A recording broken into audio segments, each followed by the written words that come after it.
Good day, my dear viewers. I want to say shout out to one great African leader, somebody that I admire so much, a young, fine man in the person of Captain Ibrahim Traore of Burkina Faso. This guy is doing wonders. This guy, in just 3 years, has been able to transform Burkina Faso to something else. This guy is investing massively in infrastructures, in roads, schools. He's also trying his best to industrialize the nation. This guy has opened nothing less than 15 factories, mega factories there in Burkina Faso. This guy wants to make Burkina Faso self-reliant. This guy means business. He means business and he's doing his best. He's in a rush. He's in a rush to grow and develop his country. He means business. He knows the essence of leadership in every country. I mean, I'm just taking my time out to just say kudos to you, sir. I admire you. I wish we have your type across the African countries.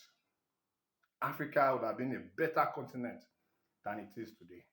Also, I want to say shout out to that woman in Namibia and the person of Nandi. You notice their names are difficult to pronounce. That woman is also doing great. She was elected recently, and I've been watching her. Immediately she won the election, she didn't go to all these foreign countries to go order expensive SUVs. You know now, buy jeeps and buy private yachts, private jets, and all those luxuries. She did not embark on such. Instead, let me tell you what she did recently here. She has declared that university education in Namibia from next year will be free for all Namibians. That is a leader. That is a leader with a vision. For as many Namibians that have lost hope of getting a university education, at least with this woman, their hope is not alive. Their hope is not alive. And she's investing through this, she's investing in the future of Namibia.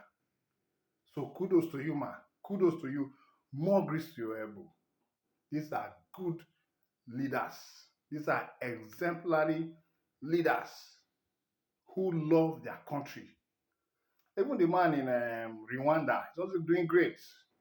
Doing great. He has been able to transform Rwanda to something else. To something else. Leadership, I must say, especially for an African country, is serious business. Africa cannot afford failed leadership anymore. Africa has been down for too long. Africa has been down for too long. So, no time again for fake leadership. If you want to lead an African country, you must be ready and be prepared for the job, for the task ahead.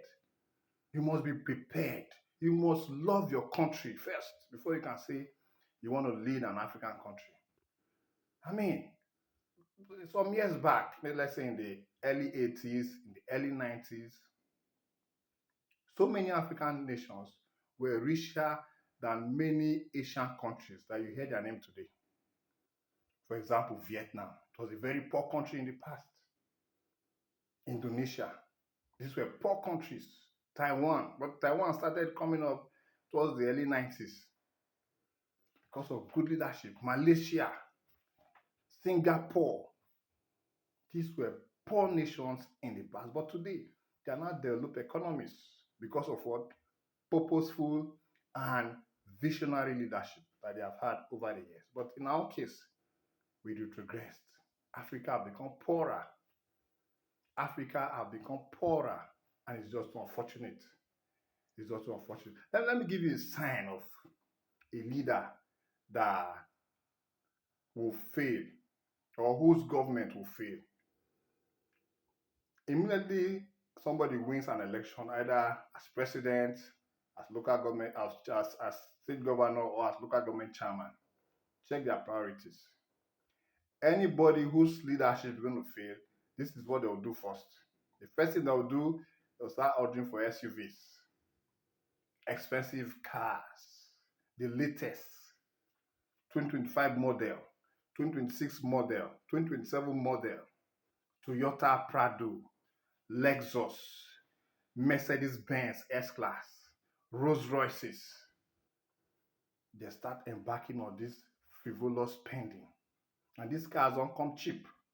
You buy for yourself, you buy for your senators, you buy for your ministers, you you buy for your military generals, everything bulletproof. Whereas the people are hungry, whereas the people are uneducated, whereas the people are sick, no hospital, no good food for them. But you embark on this careless spending. And the white man is just there laughing at all of you. They're laughing at you guys. African leaders, these white people you go to meet to buy these expensive cars from, to live luxury lifestyle where you buy your expensive wristwatches, they are there laughing at you. I'm telling you, your people are hungry and your priorities is just luxury. You don't have roads to won't drive these cars. So what is it? It's already a failed leadership from the beginning. Your priorities as a leader matters. If you mean well for your country as a leader, immediately you are sworn in either as president, either as governor, either as local government chairman. Instead of embarking on buying SUVs, one SUV that goes for almost 300, 400 million naira.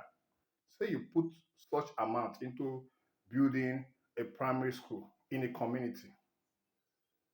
Just imagine it. Just imagine how massive that school will be. Well equipped. That's a big money. It's a big amount. Now, you now buy for how many senators? Some will get five. Maybe Senate president can get five SUVs. Deputy can get say three.